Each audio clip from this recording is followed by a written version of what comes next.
Women in health and wealth and leadership, those three topics are just phenomenal. I have to say, MD doesn't only stand for medical doctor, but it also stands for multitasking divas. And once again, I'd like to give a congratulations to all these multitasking divas that put this program together today.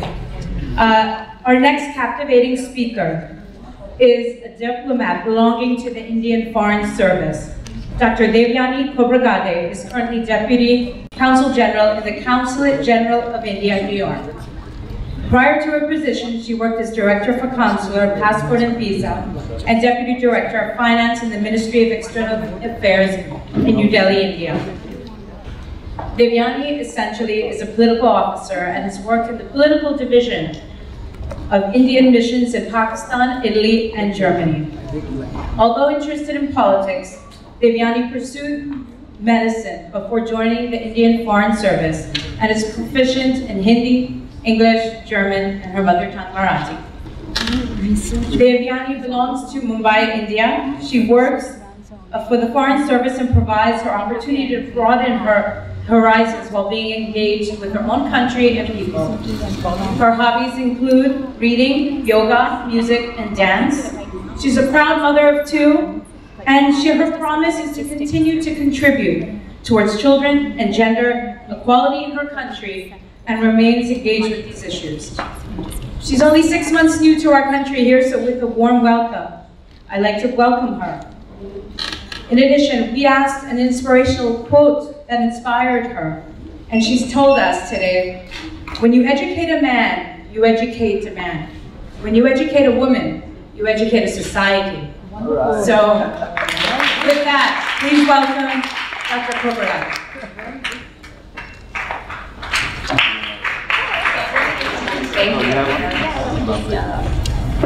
Thank you, AAPI, New York Metro, and Prana Restaurant for organizing. Can you hear me?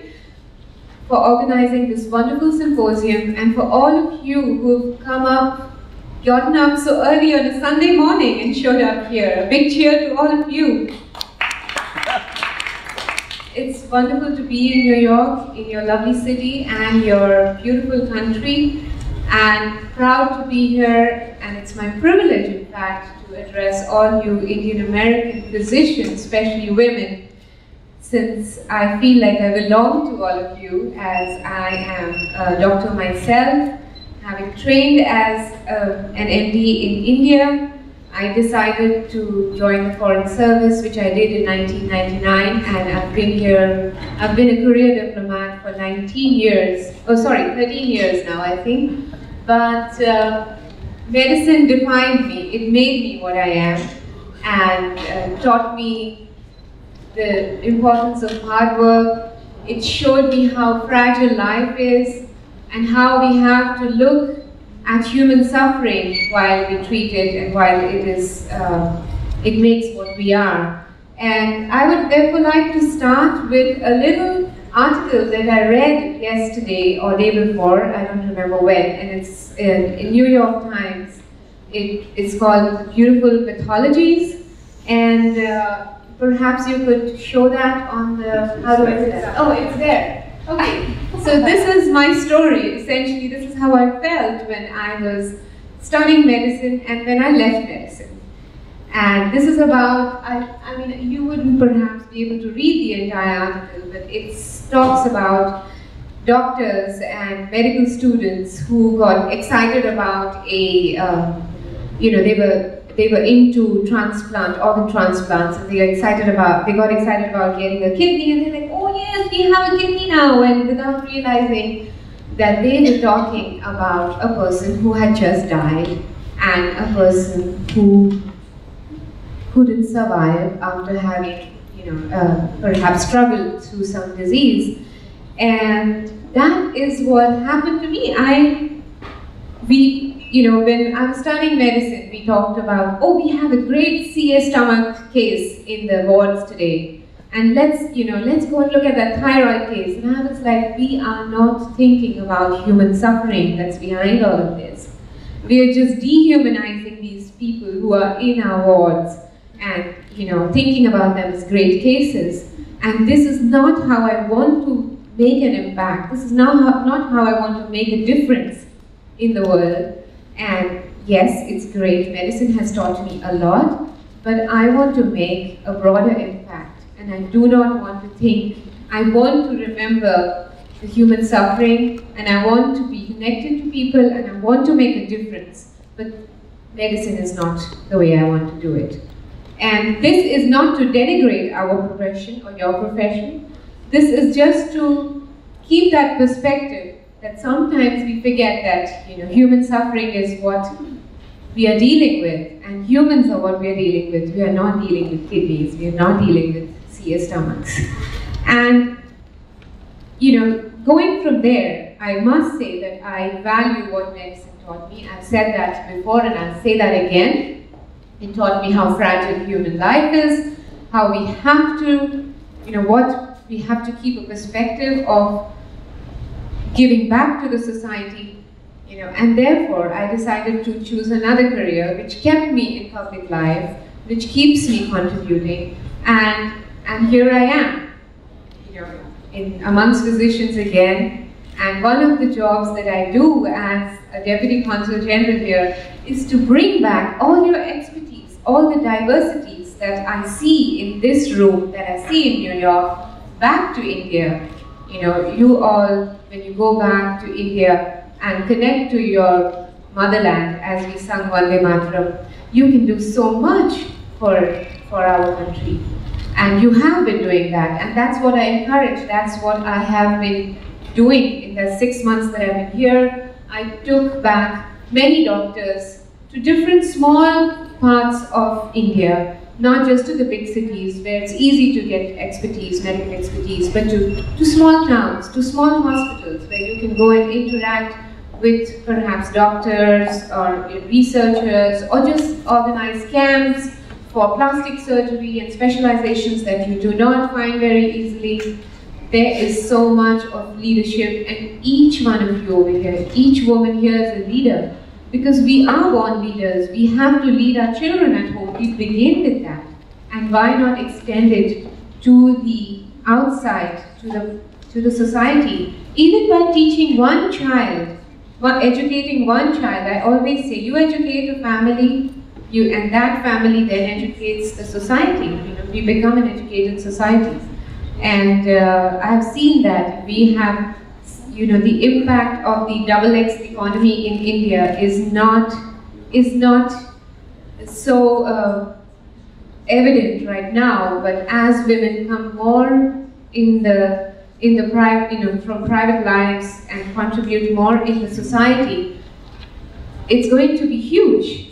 I mean, we do not realize that we are half the economy, and we really need to speak up for that, And that is what I encourage women to do wherever they are. Just speak up for women, speak up for the women's causes, and you're going to do great. And take up a challenge in whichever profession you are in.